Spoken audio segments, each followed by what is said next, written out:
Hey, happy Saturday. Think and Grow Rich, the entrepreneur's journey. Back again. This is Paul Martelli. If you missed last week, oh my goodness, make sure you catch the replay. Paul Sheely. Now you know why. He has been my mentor. I have been mentored. I always say, he's been with me for the last $500 million worth of me mentoring, just helping me in my mindset. And, if you don't have a high performance coach, you should get one. You want somebody who's going to really keep you charged and keep you focused. We are in the chapter here on organized planning. It's kind of one of my favorite chapters in that I like to make fun of it. Because anybody who knows from me, who's been around with me or worked with me long enough, knows that I'm going to shoot from the hip a lot more than I'm going to spend time drawing out big elaborate plans. And I think that's probably why I make fun of it most of the time. I really shouldn't, because it's absolutely, I'm a planner. I'm absolutely an organizer. Make no mistake about it. And yet, at the same time, I also understand how it can paralyze entrepreneurs. So let's jump in. This is chapter 7. And in the very kind of first part here, he gives us kind of just a very kind of quick review, a drop in about, what the overall philosophy is. He says, look, here's what you've learned.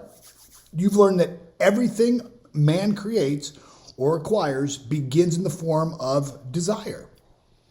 Everything starts as a desire. It starts as an idea in your mind.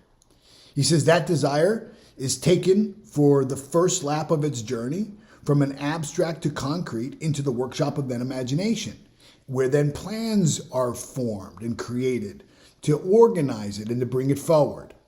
In chapter 2, you were instructed to take 6 definite practical steps as your first move into translating the desire for money into its monetary equivalent. One of those steps was to form the formation of a definite and practical plan or plans through which this transformation may be made.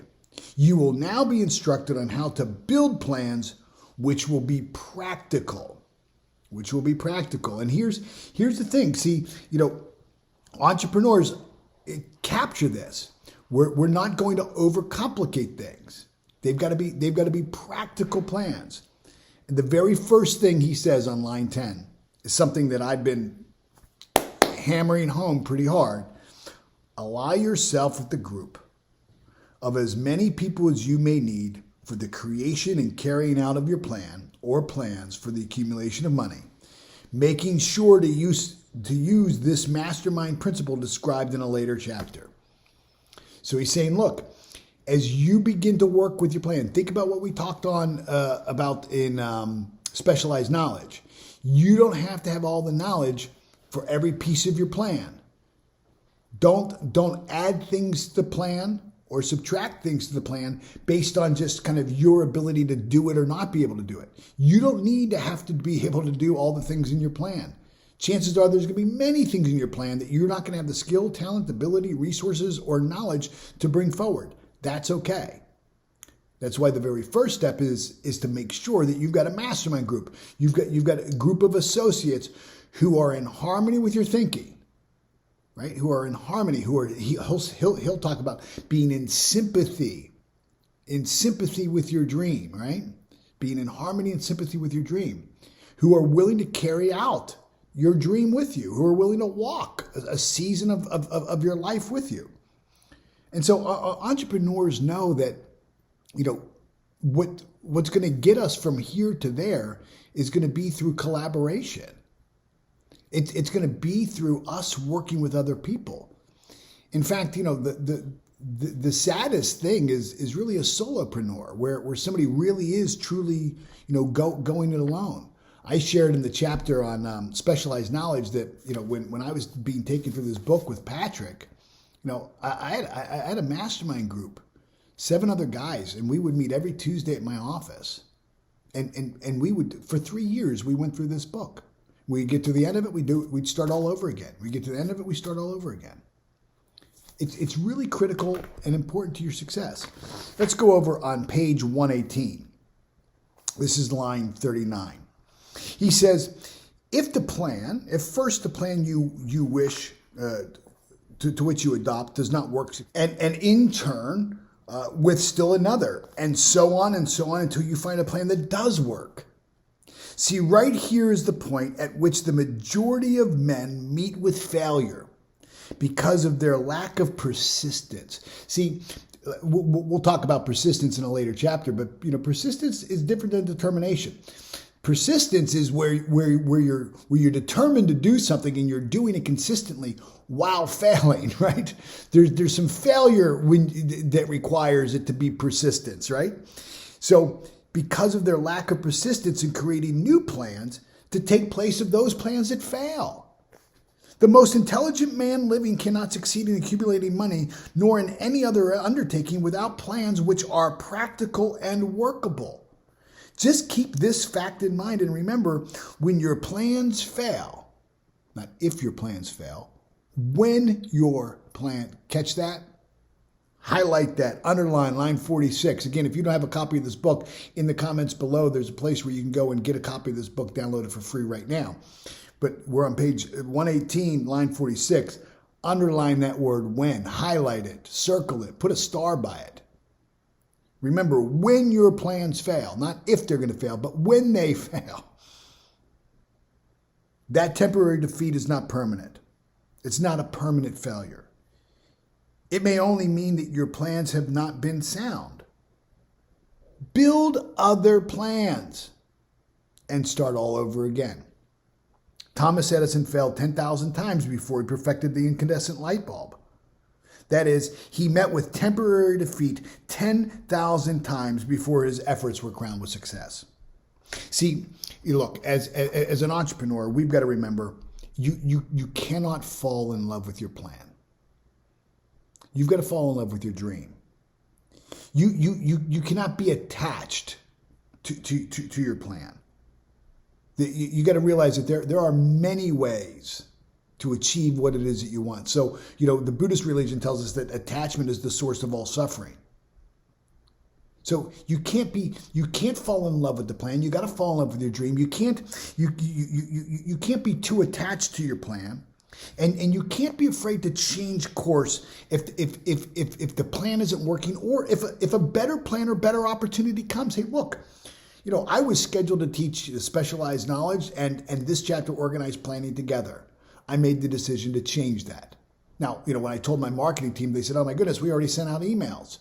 You kind of got to do the two together." I said, "No, I don't got to do the two together. I'll just tell people that, hey, the email was wrong. I'm not gonna be attached to the original plan. I think it's better that I do these things separate." And so we agreed, we're going to do them separate.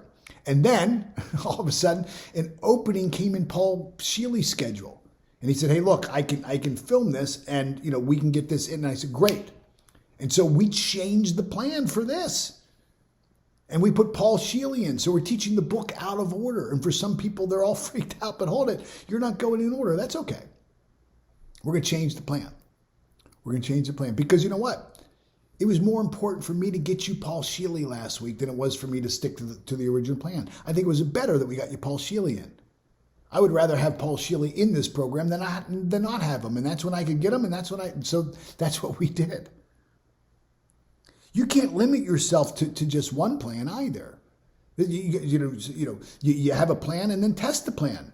In marketing, we know there's A and B testing, right? When you're running a Facebook ad or any kind of advertising, there's one ad, A and B, and you're testing them against each other. You can't be. Remember, you can't be cheap with the plans. You can't be negotiating. When you're coming together with a plan, you want to make sure that you put your very best foot forward. We were going to run an advertisement on radio. The number one radio show in the world, for my marketplace, let's say for the United States, is the Rush Limbaugh Show. This was years ago. This is about 5 years ago. It cost $1.5 million to run an ad for 90 days. One ad a day, 5 days a week. But he's got an audience. He before his passing, he had an audience of 51 million people a day. And his audience trusted his voice.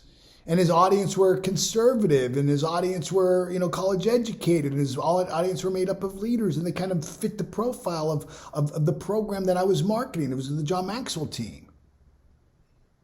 It was the most expensive plan. But see, I didn't want to go with a cheaper plan and then wonder if it was that failed. And not the idea of radio advertising. I didn't want to go with some sub-quality show and advertise on that show and then not really know for sure whether my plan worked or not. So you've got to be willing to stay flexible. Don't fall in love with your plan. Fall in love with your dream. Be willing to change your plan when it fails, and it's going to fail. He says, top of page 119, line 52. Temporary defeat should mean only one thing: the certain knowledge that there is something wrong with your plan.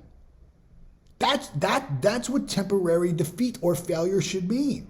Millions of men go through their life in misery and poverty because they lack a sound plan through which to accumulate a fortune. Think about this.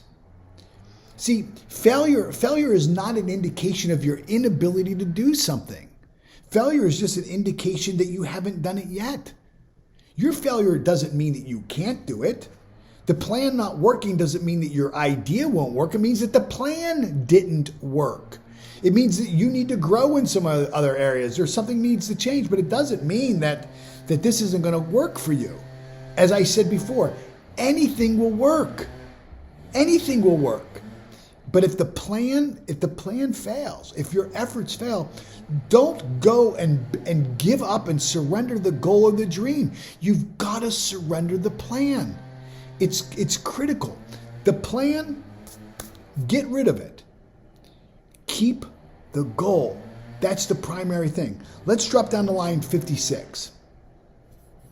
He says on line 56, Henry Ford accumulated a fortune not because of his superior mind, but because he adopted and followed a plan which proved to be sound. 1,000 men could have pointed out each with better education than Ford's, yet each of whom lives in poverty because he does not possess the right plan for the accumulation of money. See, Henry Ford hired engineers who had knowledge that he didn't have. Let's just go back to page 87 here, because I think it's important that we catch it again. On page 87, line 75, he says, the accumulation of a great fortune calls for power, and power is acquired through highly organized, intelligently directed, specialized knowledge. But that knowledge does not necessarily have to be in the possession of the man who accumulates a fortune. Henry Ford accumulated a fortune not because of his superior mind. He didn't have the answers, but because he adopted and followed a plan which proved to be sound. 1,000 men could be pointed out, each with a better education than Ford's. Lots of people had better knowledge than Ford did, yet each of whom lives in poverty because he does not possess the right plan for the accumulation of money. Henry Ford didn't have the knowledge on how to create the engine, but he had the plan to organize and find the talent that did. Let's go on page 120. He says, no follower of this philosophy can reasonably expect to accumulate a fortune without experiencing temporary defeat.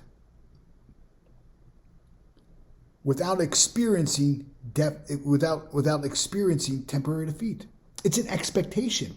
You have to expect that as you're going towards your dream, you're going to fail. This is why Earl Nightingale said success is the progressive realization of a worldly ideal. It goes up and down and up and down and up and down. And hopefully what happens is you're making higher highs and lower, and higher lows along the way. But there's going to be times where you have temporary defeat. That's part of the deal. When defeat comes, when defeat comes, accept it as a signal that your plans are not sound. Rebuild the plans and set sail one more time towards your coveted goal. If you give up before your goal has been reached, you're a quitter. See, success Success has a constant companion, and it's failure. Failure is success's constant companion. See, failure is a necessary ingredient in achievement. This is why Drucker said, fail fast, fail first, fail often. Failure will be your best teacher. Trust me, you will learn much more from your failures than your successes. Failure will help you build character. And maybe perhaps one of the greatest gifts of failure is it forces you to a level of creativity you otherwise wouldn't have with success. It forces you to grow. It's a necessary ingredient. It should be welcomed. You should not just give up because you meet with failure. Failure is not an indication of your inability to achieve anything. And so, when you're working on plans, I'm telling you, your plan's going to fail. But that doesn't mean that you're a failure or the idea won't work. Let's jump over to page 140, okay? So we're going to take a big 20-page jump here. Let's go to page 140. And you're going to see on 140, he has here an inventory of the 30 top causes of failure. And then over on page 146, he has the 28 questions that you should ask. So this is a part of the chapter where there's self-inventory being taken. I'm not going to take the time out today to go through all these, but I want you to. I want you today or tomorrow, I want you to read through each one of these 30. Each one of these 30 common causes of failure. And I want you to challenge your belief. So let me give you an example. If you go down to line 646, this would be number 4. And one of the common causes of failure is this idea here around insufficient education. He says this is a handicap which may be overcome with comparative ease. Experience has proven that the best educated people are often those who are known as self-made or self-educated. I'm self-made, I'm self-educated. I don't hold a degree or certification in anything. It takes more than a college degree to make a person of education. So my question here, any person who is educated is one who's learned to get whatever he wants in life without violating the rights of other people. Do you know 30% of the billionaires don't even hold a bachelor's degree? 30%, a third of the bachelors. Now I know you could say, well, yeah, but 2/3 do. But a third, think about that. That's a pretty big number. It's a lot bigger number than you would think, and certainly more than what we've been programmed to think, that everybody who's going to accumulate a fortune has to have it. Richard Branson dropped out of school when he was 16 years old. See, I want you to go through this, and I want you to challenge if these 30 reasons are in alignment with any of your beliefs. See, I had this belief for the first half of my life that I was dumb and stupid, and that meant that I would never amount to anything, that because I didn't have an education, I never amount to anything. I want you to take all of these, starting on page 140, and I want you to go all the way through them and all the way over to page 146, where he's going to then take you through the inventory of yourself. 28 questions you should answer. And I want you to, here's one, question number 12. Have I dissipated any of my energy through lack of concentration of effort? I want you to answer these questions.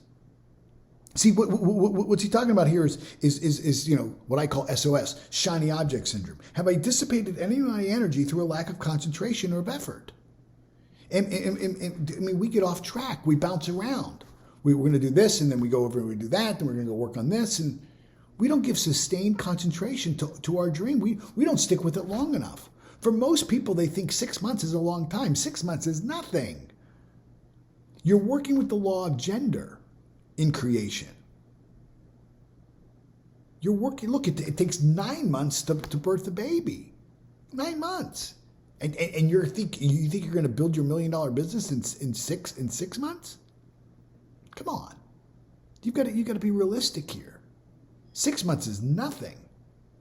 6 months is nothing. You've got to stay really focused on this dream and this goal for a sustained period of time. It's like in my mastermind groups, we come together for the first month, and then every month for the next 11 months, every single week, you're either on a call with a coach, you're on a call with the group, or you're on a call with me every single week for 11 months. Why? Because we know that people get off track. And so every week, boom, back to center. Boom, back to center. It's like a rocket going, a rocket goes off course. Boom, and you got to course correct and course correct and course correct. The mastermind program's a year long. Why? Because that's what it takes. That's what it takes. After a year, then the habit and the thinking patterns are ingrained in you and becomes a new default. I want you to read this. I want you to read this entire chapter. This is the longest chapter in the book. And most of this chapter is really about taking the self-inventory. But remember this, when it comes to planning, KISS, K-I-S-S, keep it super simple. Some of the best plans that I've ever had are 3 to 5 steps. That's it. Remember, practical plans, not elaborate plans. Remember, when you're working with a plan, at best you're guessing. You're guessing what the plan is. You think this is what you're going to do. And that guess is based on conditions and circumstances. Your plan right now, the plan that you come up with is based on conditions and circumstances as you know them now. Things are going to change. Remember, kill the plan, save the dream. Kill the plan, save the dream. Don't miss out implementing a good idea and a good plan today because there's going to be a great plan tomorrow. Implement the good plan today rather than waiting on some great plan that may not come for some future date. As soon as you've got the idea, ask yourself, if I act on this, if I put this plan into play, will it move me? Great. Then move. Take that step. That's why you don't need to have 100 steps. What's the next 3 steps? What's the next 3 steps? That's your plan because it's practical. Take those 3 steps. Don't wait on taking those 3 steps until you think through all the next 87 steps that you're guessing on and wait 3 weeks and lose momentum. Remember, the purpose of an organized plan is action. It's not to create the plan. The creation of plan is not an intellectual exercise to validate the goal or the dream. You don't need to validate your dream or your goal. It's validated. You've got it. The purpose of the organized plan is to be implemented, is for you to actually ask. For most of you, the best plan that you can do is to go back to page 36 on desire and do the 6-step exercise if you haven't done it. If you haven't done the chapter on desire, page 36, I think it's 36, maybe it's 33. Let me just see real quick. I don't want to say 36 and people are going to 36 and it's 33. Nope, it's 36. Yep, page 36. Make sure you go to page 36, line 90 to 105. For some of you, that may be your very best plan. Thanks for joining me in this study of the entrepreneur's journey through Think and Grow Rich. If you're looking for a mastermind group, click on the link below, get some information. If you're looking for a really good personal development and some mentorship program with it, I've got a fantastic program called Fully Resourced I'd love to have you be a part of. Thanks for spending your Saturday with me. God bless. Be well.